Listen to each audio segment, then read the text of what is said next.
Баршаңызға қайырлы күн достар, менің арнама қош келдіңіздер. Бүгін сіздерге өте жұмсақ, әрі іші қатпар-қатпар болып шығатын өте дәмді круассанның рецебімен бөлісемін.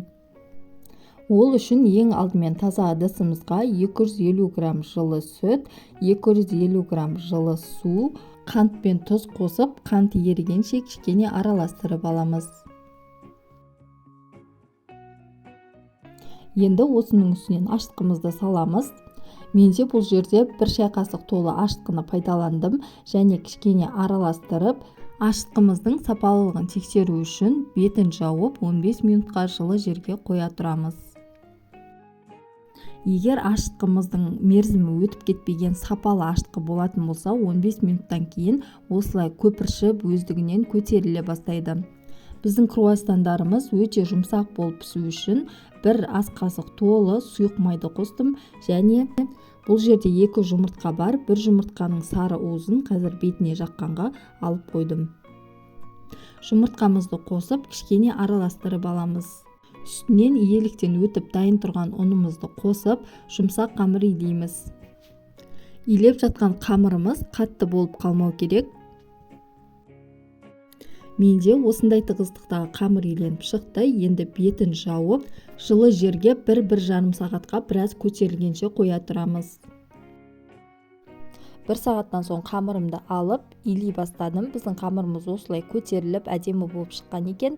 Енді үстелімнің үстіне молырақ ұн себе отырып, қамырды кесуге өзіме ыңғайлап дайындап аламын. Осылай ұзынша етіп алып, теңдей 6 бөлікке бөліп шықтым.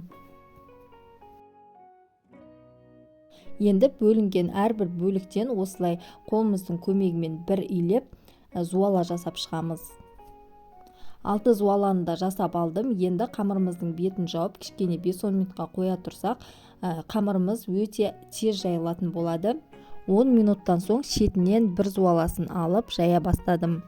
Және қамырымыз тым жұқа болып кетпеу керек, орташа көлемдегі қамыр жайып шығамыз.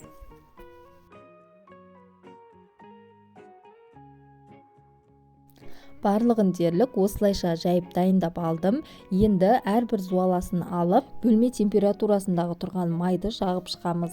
Біздің сары майымыз 75%-дан жоғары май болу керек. Егер сұйық майды қосатын болсаңыздар, қамырдың арасына жаққан майларымыз еріп, жаюға ыңғайсыз болады.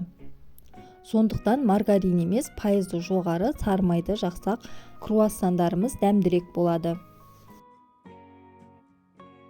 Құрметті достар, егер сіз менің арнама тіркелмеген көрермен болсаңыз, осындай өзіміздің қазақ тілді каналдарының дамуына кішкене де болсын өз үлестеріңізді қосып, подписация батырмасын басып, арнама тіркеліп кетіңіздер.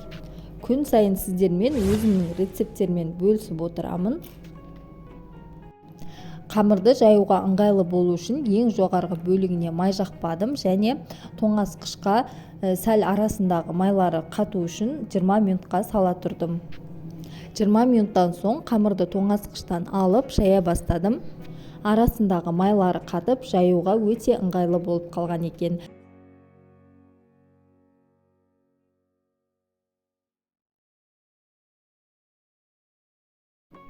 Менде осындай көлемдегі қамыр жайылып шықты. Енді ортасынан теңдей бөліктерге бөлемін.